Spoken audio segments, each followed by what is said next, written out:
आज हम आपको कुछ नई चीज़ दिखा रहे हैं। ये कोकोपीट में तैयार किए गए हैं। इसको ट्रे से निकाल के खेत में लगाया जाएगा। किसान भाइयों नमस्कार, मैं सुखदेव पोटैटो सीड फार्म से बात कर रहा हूँ। आज हम आपको कुछ नई चीज़ दिखा रहे हैं। ये हमारे टिश्यू कल्चर वाले आलू के पौधे हैं, जिनकी हम अलग अलग नई वैरायटियों की बिजाई कर रहे हैं 2.5 एकड़ में।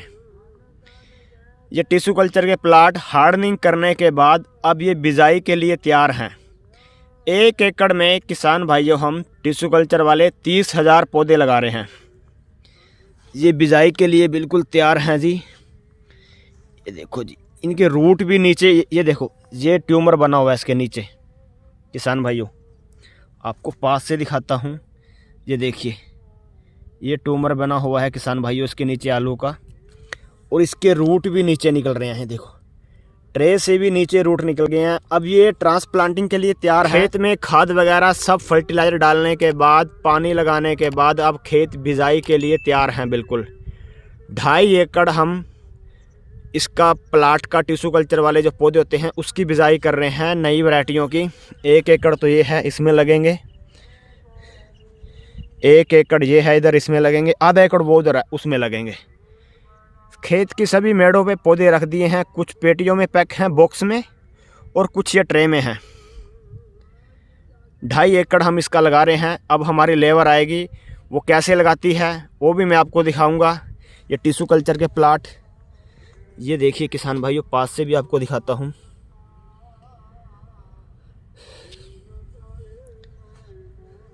सब नई वैरायटी हैं। ये कुछ वैरायटियों ने ट्यूमर भी ले रखा है। ये देखिए जी, ये ट्यूमर भी आपको नज़र आएगा किसान भाइयों। डिजीज़ फ्री इससे आलू का बीज हमारा तैयार होएगा। ये देखो जी नीचे रूट, ये देखो कितने रूट बने हैं नीचे, और नीचे भी ट्यूमर बन रहा है।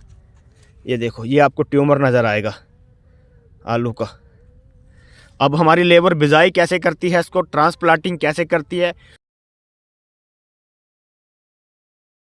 तो दोस्तों अब हम बात करते हैं कि जो टिश्यू कल्चर से आपने आलू सीड्स तैयार किया है, इसकी आपको ट्रांसप्लांटिंग यानी रोपाई किस तरीके से करनी है, किन किन बातों का ध्यान रखना है जिससे पौधा एक भी खराब ना हो, क्योंकि काफ़ी महंगा टिश्यू कल्चर से प्राप्त सीड आता है, और इसका पौधा यदि ख़राब हो जाता है, 2-4% भी ख़राब हो जाता है, तो आपका काफ़ी ज़्यादा नुकसान हो जाएगा। तो एक भी पौधा ख़राब ना हो, इसके लिए जब आप रोपाई करें तो कुछ विशेष बातों का ध्यान रखना है।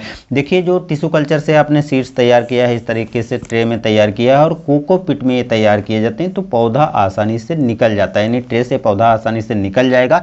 और जब पौधा निकल जाए, जब आप इसको ले जाएं खेत में, या इस तरीके से ट्रे भी खेत में रखते हैं, तो उस पर हल्की नमी बनाने के लिए थोड़ा थोड़ा पानी आप स्प्रे कर दें, जिससे पौधा तेज धूप पा करके खराब ना हो और आपका पौधा मरे ना। तो इस तरीके से जब आप हल्का स्प्रे कर देंगे, तो स्प्रे करने के बाद अब पौधे को आपको कोकोपीट यानी ट्रे से कोकोपीट सहित निकाल लेना, और निकालने के बाद अब रोपाई करना। रोपाई करने के लिए जो आपको तरीका अपनाना है, कूंड सिंपल से जैसे आप आलू बुआई के लिए काटते हैं उसी तरीके से काट लेने हैं, और उसके बाद 6-6 इंच की दूरी पर आपको पौधे की रोपाई कुछ इस तरीके से करना है। यानी एक साइड में आपको खुरपी से थोड़ी सी मिट्टी हटा देना है। जितने कोकोपीट वाला भाग होता है जो ट्रे में होता है, उसको आप रख करके और उतनी मिट्टी आपको वहाँ पर ढक देना है, यानी कोकोपीट वाला जो नीचे का जड़ वाला भाग होता है पूरा ढक जाए। और ढकने के लिए आपको यहाँ पर एक बार हम फिर से दिखा देते हैं, कुछ इस तरीके से पौधे की रोपाई करनी है। पहले मिट्टी से थोड़ा भाग खुरपी से हटा लीजिए, उसके बाद पौधा रख दीजिए, और रखने के बाद थोड़ी सी मिट्टी उस पर इस तरीके से चढ़ा देना है, जिससे जो जड़ वाला भाग होता है पूरा आसानी से दब जाए। और अब इसमें दूसरी जो चीज़ें करनी है वो भी दोस्तों बहुत सावधानी के साथ करनी है, जिससे आपका एक भी पौधा खराब होने से बच जाए। देखिए यहाँ पर जो खेत देख रहे हैं इसमें रोपाई हो चुकी है। अब 6-6 इंच की दूरी पर पौधे की रोपाई की गई है। 6 इंच की दूरी पर पौधे की इसलिए रोपाई की गई है क्योंकि इससे आप सीड्स तैयार करेंगे, ना कि मार्केट में खाने के लिए, बिक्री के लिए। तो सीड्स तैयार करने के लिए 6-6 इंच से पौधे दूरी रखनी है, जिससे पर्याप्त आपको अच्छे कंद के रूप में उत्पादन मिलेगा और उसकी सीड्स में आसानी से बिक्री कर पाएंगे। जो आप रोपाई कर देते हैं, रोपाई के बाद जितना जल्दी हो सके उतना जल्दी आपको खेत में पानी चला देना। खेत में पानी इसलिए चलाना है क्योंकि पौधे को नमी तुरंत मिलेगी तो पौधा जो है मुरझाएगा नहीं। तेज धूप हो या हल्की धूप हो, पौधा खराब होने से बच जाएगा। क्योंकि यदि आप पानी नहीं चलाते हैं तो पौधे में कुछ समय के बाद जो स्प्रे किया है आपने, नमी खत्म हो जाएगी और पौधा तेज धूप के कारण मरना चालू हो जाएगा। तो मरने से बचाने के लिए, यानी पौधा एक भी खराब होने से बचाने के लिए आपको यही तरीका अपनाना है। एक तरफ आप टिश्यू कल्चर से तैयार नर्सरी की रोपाई करते जाना है, दूसरी तरफ आपको कुछ इस तरीके से खेत में पानी भर देना। आप जो इसमें पानी की मात्रा रखनी है वो भी दोस्तों बहुत ज़रूरी हो जाती है। कितना पानी आपको खेत में बनाया रखना है, यानी कितना पानी चलाना है। तो देखिए जो पौधे की आप रोपाई करे हुए हैं, यहाँ पर आपको शायद अच्छी तरीके से दिखाई ना पड़ रहा हो, इसलिए आपको बता दें, जो जड़ वाला भाग होता है, यानी जो कोकोपीट के अंदर वाला भाग होता है जिसकी आप पौधे की रोपाई कर दी है, जितना मिट्टी के अंदर ढका होता है उसके लगभग जड़ वाला भाग आधा भाग पानी में पहुंच जाना चाहिए, जिससे पौधे में जो जड़ होती है आसानी से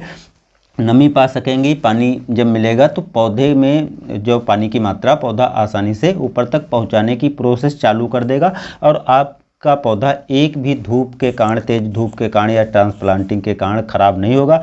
यदि आप लेट करते हैं, पौधा मुरझा जाता है तो पौधे मरने के चांस बढ़ जाते हैं। तो इसलिए आपको एक तरफ रोपाई करते जाना, दूसरी तरफ सिंचाई करते जाना, पानी भरते जाना, और कुछ इस तरीके से पानी भरना है कि आधा पौधे का जड़ वाला भाग डूब जाना चाहिए, जिससे तुरंत पौधे को नमी मिल सके और आपका पौधा खराब होने से बच जाए। तो ये तो जानकारी रही दोस्तों टिश्यू कल्चर से नर्सरी तैयार करके आप किस तरह से रोपाई करेंगे। मिलते हैं नेक्स्ट वीडियो में।